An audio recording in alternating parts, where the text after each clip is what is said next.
இன்றைய திருப்பலி வாசகங்கள். பொதுக்காலம் 12ஆம் வாரம் வியாழன். முதல் வாசகம். யோயாக்கீனையும் வலிமை வாய்ந்த அனைவரையும் சிறைப்படுத்தி பாபிலோனுக்கு கொண்டு சென்றான். அரசர்கள் 2ஆம் நூலிலிருந்து வாசகம். அதிகாரம் 24. இறை வார்த்தைகள் 8 முதல் 17 முடிய. யோயாக்கீன் அரசனான போது அவனுக்கு வயது 18. எருசலேமில் 3 மாதமே அவன் அரசாண்டான். எருசலேமை சார்ந்த எல்நாத்தானின் மகள் நெகுஸ்தா என்பவளே அவனுடைய தாய். யோயாக்கீன் தன் தந்தை செய்த அனைத்தின்படியே ஆண்டவரின் பார்வையில் தீயதனப்பட்டதை செய்தான். அக்காலத்தில் பாபிலோனிய மன்னன் நேபுகத்நேசரின் படைவீரர் எருசலேமின் மீது படையெடுத்து வந்து நகரை முற்றுகையிட்டனர். அப்பொழுது பாபிலோனிய மன்னர் நேபுகத்நேசரும் வந்து நகரை முற்றுகையிட்டிருந்த வீரர்களோடு சேர்ந்து கொண்டான். எனவே யூதாவின் அரசன் யோயாக்கீனும் அவன் தாயும் அவன் அலுவலர்களும் தலைவர்களும் அதிகாரிகளும் பாபிலோன் மன்னனிடம் சரணடைந்தனர். அவனை பாபிலோன் மன்னன் தான் ஆட்சி ஏற்ற 8ஆம் ஆண்டில் சிறைப்படுத்தினான். பின்பு அவன் ஆண்டவரின் இல்லத்திலும் அரண்மனையிலும் இருந்த செல்வங்களை எல்லாம் எடுத்து சென்றான். ஆண்டவர் உரைத்த வாக்கின்படி ஆண்டவரின் இல்லத்தில் இஸ்ரேலின் அரசர் சாலமோன் செய்து வைத்திருந்த எல்லா பொன் கலன்களையும் துண்டு துண்டாக்கினான். மேலும் அவன் எருசலேம் முழுவதையும் தலைவர்கள் அனைவரையும் ஆற்றல் வாய்ந்த 16,000 படை வீரர்களையும் சிற்ப கலைஞர்களையும் கொல்லர்களையும் நாடு கடத்தினான். நாட்டில் ஏழை மக்களை தவிர எவரையும் விட்டு வைக்கவில்லை. மேலும் அவன் யோயாக்கீனையும் அரசனின் தாயையும் மனைவியரையும் அவனுடைய அதிகாரிகளையும் நாட்டின் தலைவர்களையும் எருசலேமிலிருந்து பாபிலோனுக்கு நாடு கடத்தினான். மேலும் வலிமை வாய்ந்த 7,000 பேர்களை கொண்ட முழு படையையும் போர் திறனும் உடல் ஆற்றலும் கொண்ட 1000 தச்சர்களையும் கொத்தர்களையும் அவன் சிறைப்படுத்தி பாபிலோனுக்கு கொண்டு சென்றான். யோயாக்கீனுக்கு பதிலாக அவனுடைய சிறிய தந்தை மத்தனியாவை அரசனாக்கி அவனது பெயரை செதேக்கியா என்று மாற்றினான். ஆண்டவரின் அருள்வாக்கு. இறைவனுக்கு நன்றி. பதிலுரை பாடல். திருப்பாடல் 79. வசனங்கள் 1, 2, 3, 5, 8 மற்றும் 9. பல்லவி. உமது பெயரின் மாட்சியை முன்னிட்டு எங்களை விடுவியும் ஆண்டவரே. கடவுளே, வேற்று நாட்டினர் உமது உரிமை சொத்தினுள் புகுந்துள்ளனர். உமது திருக்கோவிலை தீட்டுப்படுத்தியுள்ளனர். எருசலேமை பாழடைய செய்தனர்.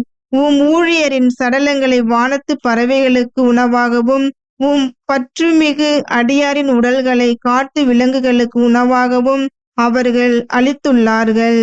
பல்லவி. உமது பெயரின் மாட்சியை முன்னிட்டு எங்களை விடுவியும் ஆண்டவரே. அவர்களின் இரத்தத்தை தண்ணீர் என எருசலேமை சுற்றிலும் அள்ளி இறைத்தார்கள். அவர்களை அடக்கம் செய்ய எவரும் இல்லை. எங்களை அடுத்து வாழ்வோரின் பழி சொல்லுக்கு இலக்கானோம். எங்களை சூழ்ந்துள்ளோரின் நகைப்புக்கும் ஏளனத்திற்கும் ஆளாகிவிட்டோம். ஆண்டவரே, இன்னும் எவ்வளவு காலம் நீர் சினம் கொண்டிருப்பீர்? என்றென்றுமா உமது வெஞ்சினும் நெருப்பாக எரியுமோ? பல்லவி. உமது பெயரின் மாட்சியை முன்னிட்டு எங்களை விடுவியும் ஆண்டவரே. எம் மூதாதையரின் குற்றங்களை எம் மீது சுமத்தாதேயும்.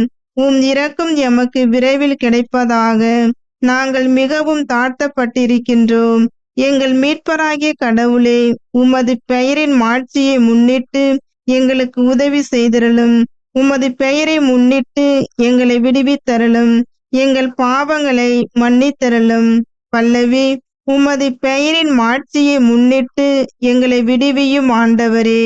நற்செய்திக்கு முன் வாழ்த்தொலி. அல்லேலூயா, அல்லேலூயா. என் மீது அன்பு கொண்டுள்ளவர் நான் சொல்வதை கடைபிடிப்பார்.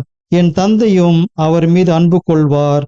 நாங்கள் அவரிடம் வந்து அவருடன் குடிக்கொள்வோம் என்கிறார் ஆண்டவர். அல்லேலூயா, அல்லேலூயா. நற்செய்தி வாசகம். கற்பாறை மீதும் மணல் மீதும் கட்டப்பட்ட வீடுகள். மத்தேயு எழுதிய தூய நற்செய்தியிலிருந்து வாசகம். அதிகாரம் 7. இறை வசனங்கள் 21 முதல் 29 முடிய. அக்காலத்தில் இயேசு தம் சீடரை நோக்கி கூறியது, என்னை நோக்கி ஆண்டவரே ஆண்டவரே என சொல்பவரெல்லாம் விண்ணரசுக்குள் செல்வதில்லை, மாறாக விண்ணுலகில் உள்ள என் தந்தையின் திருவுளத்தின்படி செயல்படுபவரே செல்வர்.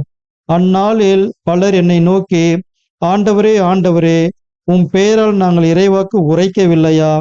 உம் பெயரால் பேய்களை ஓட்டவில்லையா? உம் பெயரால் வல்ல செயல்கள் பல செய்யவில்லையா என்பர். அதற்கு நான் அவர்களிடம், உங்களை எனக்கு தெரியவே தெரியாது. நெறிக்கேடாக செயல்படுவோரே, என்னை விட்டு அகன்று போங்கள் என வெளிப்படையாக அறிவிப்பேன். ஆகவே நான் சொல்லும் இவ்வார்த்தைகளை கேட்டு இவற்றின்படி செயல்படுகிற எவரும் பாறை மீது தம் வீட்டை கட்டிய அறிவாளிக்கு ஒப்பாவார். மழை பெய்தது, ஆறு பெருக்கெடுத்து ஓடியது, பெருங்காற்று வீசியது.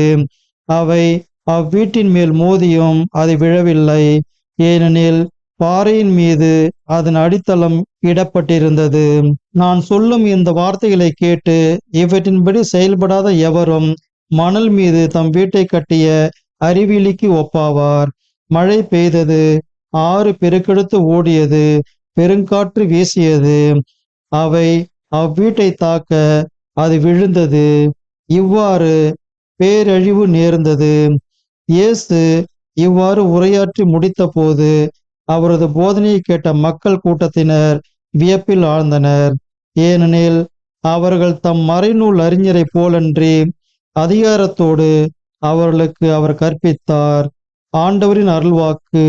கிறிஸ்துவே உமக்கு புகழ்.